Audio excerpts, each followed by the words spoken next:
Dobrý deň, vítam vás pri dnešnom videu, v ktorom sa budeme venovať základom technickej analýzy.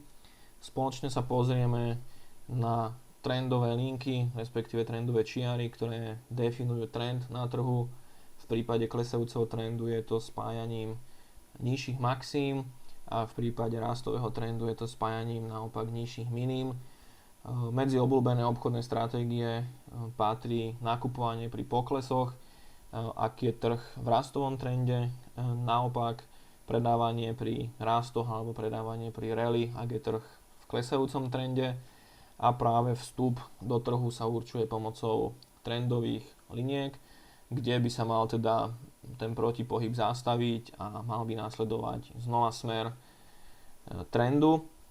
Ukážeme si aj supporty a rezistencie, hlavne čo sa týka teda horizontálnych úrovní, hlavne nejaké maxima a minima z minulých dní, z minulých obchodných seans, čo patrí taktiež medzi obľúbené aktivity obchodníkov, ktorí si ukladajú objednávky alebo obchodujú podľa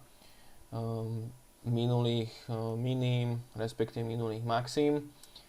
ktoré vymedzujú obchodné pásmo daného inštrumentu. V prípade, že toto obchodné pásmo je prerazené do jednej alebo do druhej strany, nastáva na trhu aktivácia stop lossov a častokrát trh pokračuje alebo vytvorí si silné momentum práve do strany, do ktorej toto pásmo ten prvotný pohyb prerazil. To momentum, respektíve ten prvotný pohyb je o to silnejší, čím dlhšie trh sa držal v určitom pásme. No a ku koncu videa si ukážeme aj rôzne technické paterny, ktoré taktiež patria medzi obľúbené obchodné stratégie investorov. A sem napríklad zaraďujeme hlavu a ramena, či už tú klasickú alebo reverznú, dvojité dno, dvojitý vrchol, rôzne zastávky, respektíve vlajočky a taktiež napríklad klesajúci klín alebo rastový klín alebo rôzne trojuholníky, ktoré nám naznačujú len to, kam by sa ten trh mal vybrať, ak tento trojuholník, respektíve táto daná formácia bude prekonaná. Formácie majú nejakú svoju historickú opodstatnenosť, to znamená, že neboli vytvorené alebo nepovažujú sa za formácie, pretože by si to bol niekto včera vymyslel, ale ako sa píše v rôznych technických knihách a príručkách, tak práve tieto známe technické formácie